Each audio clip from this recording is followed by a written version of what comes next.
Do you want to get $37,000 that is going to go towards your tuition fees, living expenses, health insurance, and stipend while you live in Australia?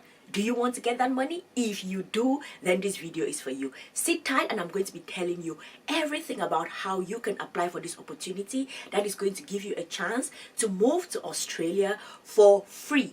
This is actually going to be for masters and for PhD students. So the opportunity that I'm talking to you about is the Australian Government RTP Scholarship at the University of Sydney, okay? So this is a postgraduate research scholarship, and the benefits of the scholarship are, as you can see here, $37,207 per annum, and this money is going to assist in your living cost, overseas health cover, as well as tuition fee offset, and no tuition fees are actually going to be paid.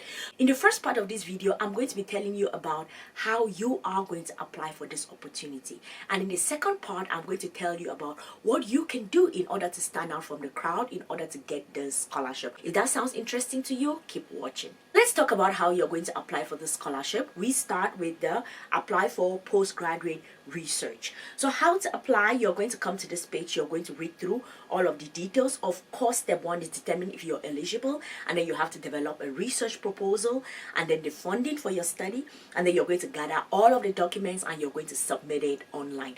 Not a very complicated process to go through. So when you come here, I want you all to read, focus on reading the eligibility to see if you are suitable for this scholarship. As you can see, it is for masters as well as for PhD students, okay? So when we look through it, step two, which is like the core of the application, is that you have to, one, develop a research proposal, and two, you have to find a supervisor.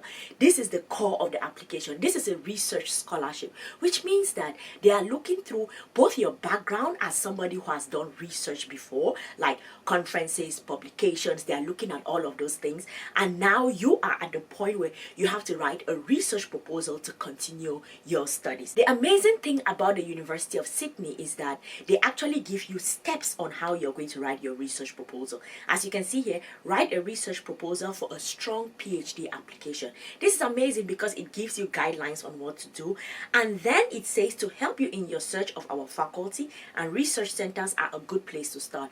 So yes, you have to write a research proposal, but the first thing you have to think about is, okay, I'm writing a research proposal for what department? What are the departments that are found at the University of Sydney that I can study at? So let's look at the research centers. When you come to this page, you're going to find the research centers, and it says that with more than 150 research centers and networks, we are one of the world's leading research intensive universities.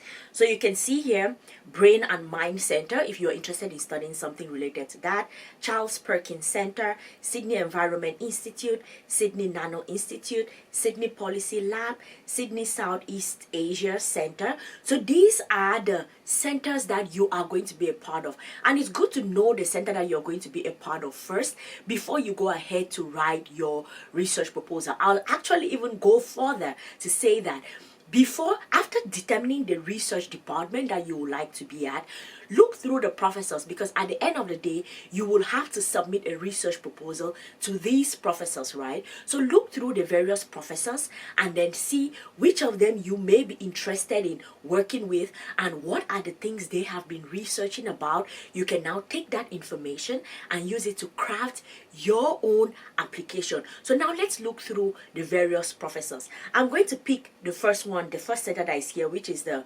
Brain and Mind Center. So you pick that up, and then they have a place where they on their website, on the University of Sydney website, that says find a researcher. So I just copied and I pasted here Brain and Mind Center, and I clicked on search, and here we have the list of professors. So you see Professor Matthew Keenan, Professor Ian Hickey, Professor Lynn Toga, Professor Manuel Gerber, Professor Sally. So you can see here, you will see the list of all of the professors, and the list continues right down till what? Oh my goodness, page 78. And these are all professors. So you should take time, look through all of these professors, what their research interests are, and then you can now go back back to write your research proposal. Because yes, you have determined the center that you're going to be a part of, then you've seen the professor and you have a good idea on what your research topic should be about, and then now we now sit down to write this research proposal. This is the page that gives us more information on how to write a research proposal. As you can see here, how to write a research proposal, a guide to preparing a strong research proposal. What is a research proposal? If you do not know, please do well to read about it. Why is it important? How long it should be? It says here usually 2,000 words, so pay attention to that. And then what should it include? This is the core of your application. Because yes, after writing your research proposal and sending it to the professors, and you have a back and forth with the professor, and the professor is like, okay, this is sounding good, then you will now put together all of your documents and apply to the scholarship. So this is the core of the application. Okay, so project title, what is it going to be? They give you a little bit more information on what it should be. Your title should clearly indicate what your proposed research is about. What do you want to write about? Put it in the title. Okay, research supervisor, as I told you all, you can do it the other way around. Research supervisor first, have an idea of what they do, then you go and start writing your research proposal. And then now you propose a mode of research. This is mostly going to be something about what kind of research do you want to do?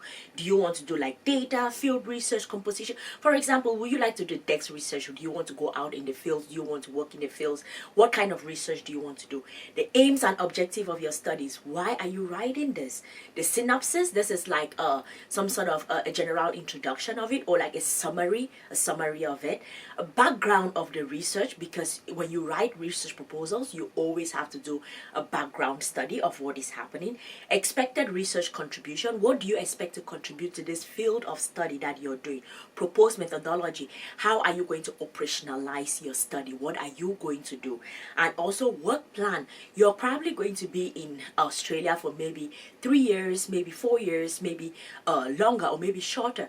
If you're going to be there, what are you going to be doing from, let's say, if you join in during this intake is going to be I think early 2024. If you join in during that first semester, what will you do with reference to your research? Second semester, what will you do? You need to break it down into months, and this month, from this month to this month, I expect to do this. From this month to this month, I expect to do this. And then resources, what resources are you going to need? And of course, bibliography. And that brings you practically to the end of your research proposal. After you have done this, then you reach out to the supervisors, send your research proposal to them. They are actually waiting to receive research proposals from students, so do not shy away from reaching out and sending your research proposal to them.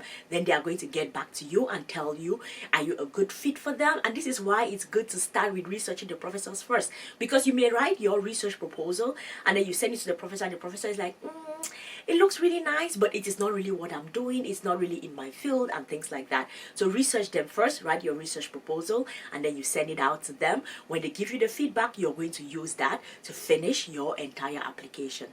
Thank you guys so much for watching. I hope that this was helpful. If it was, please consider subscribing to this channel, and also share this video with a friend, a brother, a sister, an auntie, an uncle, someone in your local church, someone in your local community. Share the video with them. I'm going to see you all in the next one. Cheers.